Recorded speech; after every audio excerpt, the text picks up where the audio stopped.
Hello, I'm going to attempt to explain economics.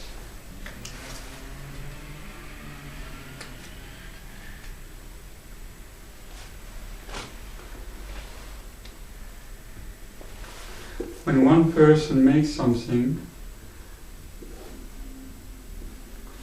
and another person wants it, and they don't know each other,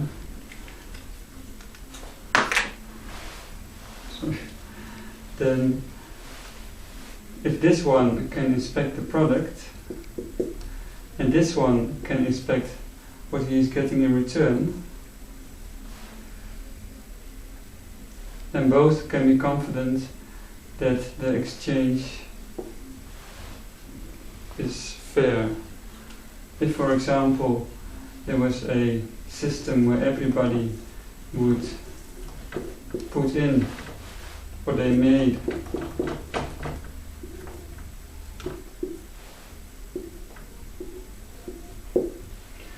and someone were going to distribute this perhaps, then there is no distributed control over who gets what resources.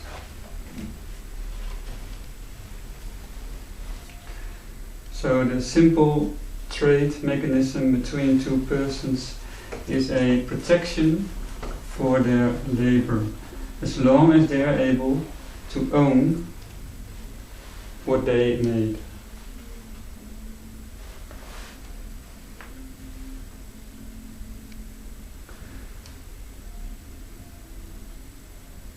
When someone owns something which is very valuable, for example a spring,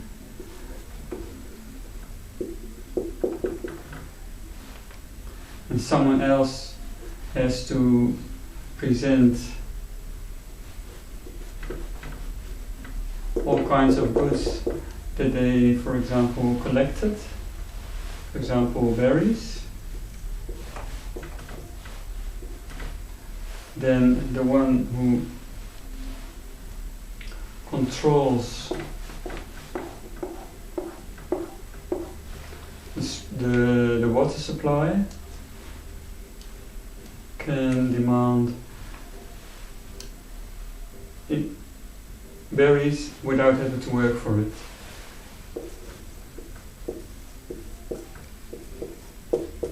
Power corrupts trade.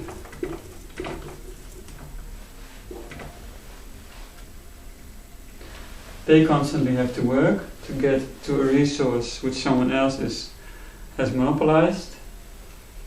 And therefore this person will never have to work and they will get richer and richer and richer, especially if the resource is scarce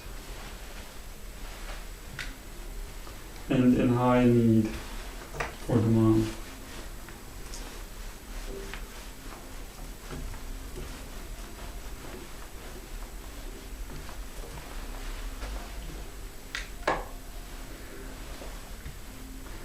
One of the most important resources in an economy is the land.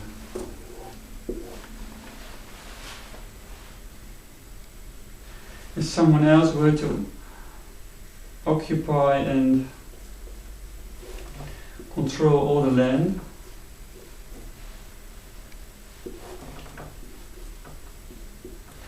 then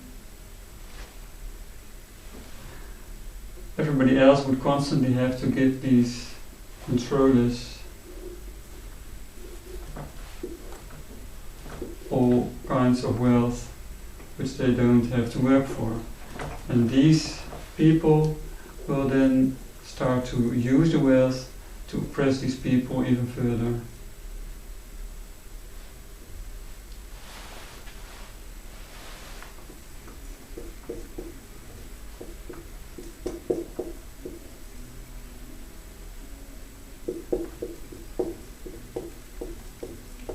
Corrupt trade equals tyranny.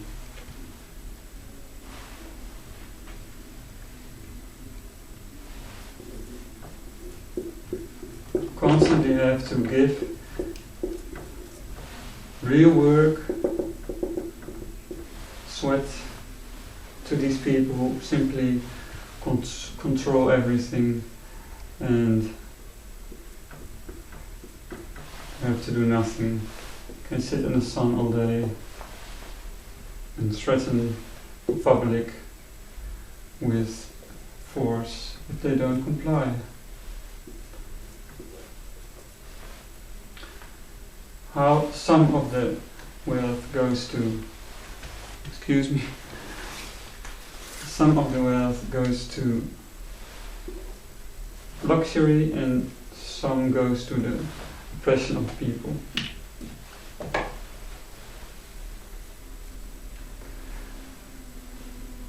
If these people get a certain lot of land, they will be charged heavily by this controlling system, which is in the Middle Ages was done by the so-called nobility, which was a protection racket. In modern times it is done by the financial interests, but also from one farmer to another. It's a kind of landlordism. An obvious solution is to give every person a fair share of land.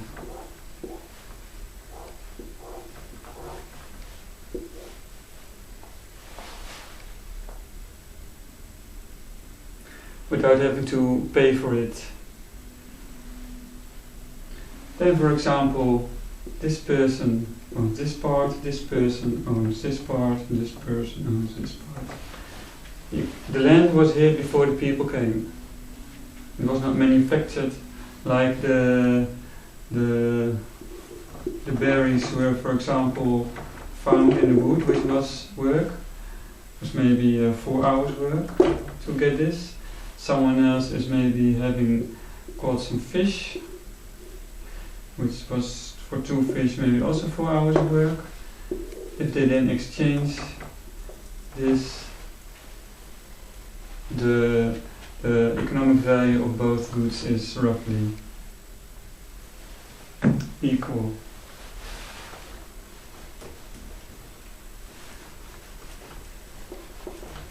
If one of the goods suddenly becomes harder to get, and it costs, for example, to get 1 fish maybe cost 8 hours, then it will become more scarce in the market. If people still want it, they will be having to pay more for the fish, if they still want it. And this way both the price goes up for fish. It takes longer, as long as there are still buyers. Those who go out fishing will be able to live from the proceeds of the sale. This is how the prices dynamically correct themselves. Standard trade theory. Now, if this person wants to be a farmer, and this person doesn't, this person could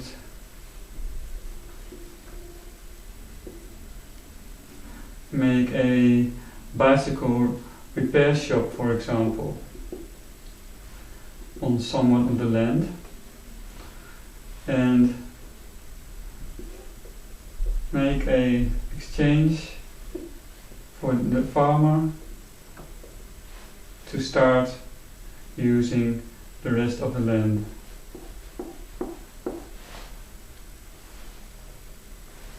For the land, this one gets some starting capital and a little bit of extra, and can use the money, for example, again to buy the more crops from the various farmers.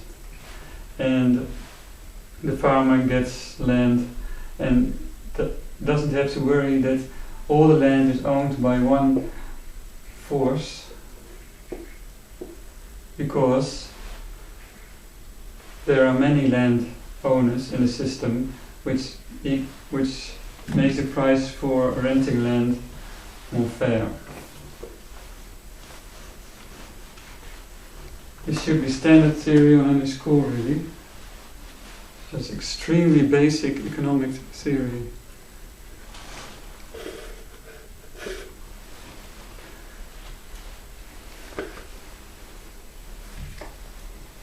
Then there is the company.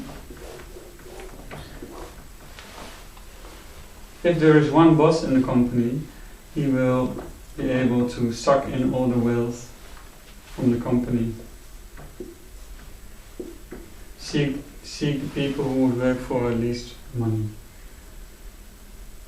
The financial interest then sees this profitable corporation, invests more money into it, so that it becomes bigger and bigger and starts to dominate the whole society, concentrating even more money in the owner.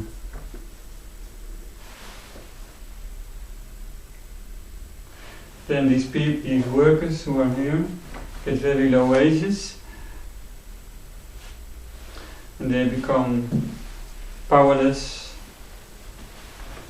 and this reduces the equality in the markets, leading to an abusive society.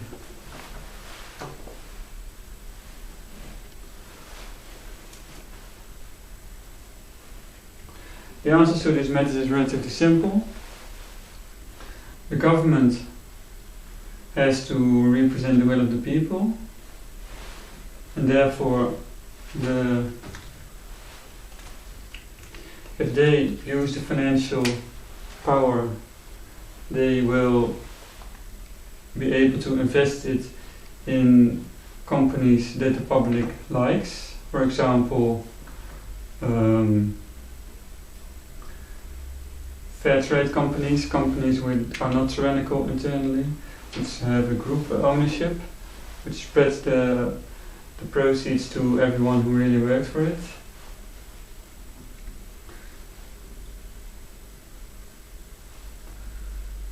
So this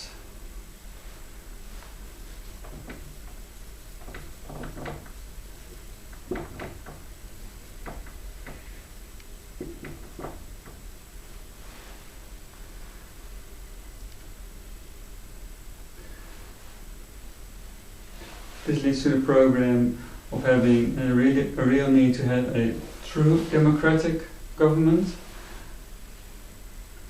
having businesses which are democratic, since you do not want to impinge on the competitiveness of the market. If people want to start their own business, then that requires lots of work, and they really build something. So in the primitive trade system, they make it, they own it. But if there are a lot of people in it, eventually, they are really abusing these people. If they say, well, you have to do what I say, which is not really abusive if they have other options, but if it starts to dominate and people don't have any options anymore, okay, no capital, okay, no land, then the market is cornered, and then it becomes abusive. And when the owner goes away and the business is large, there is a serious human need for it to become a honorable, independent society for its own production, then it should become a democracy.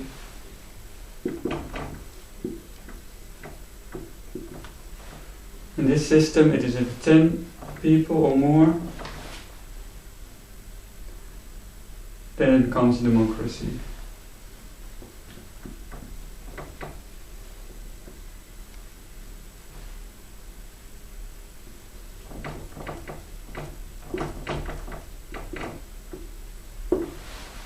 Program 4 points: democratic investments and democratic land distribution.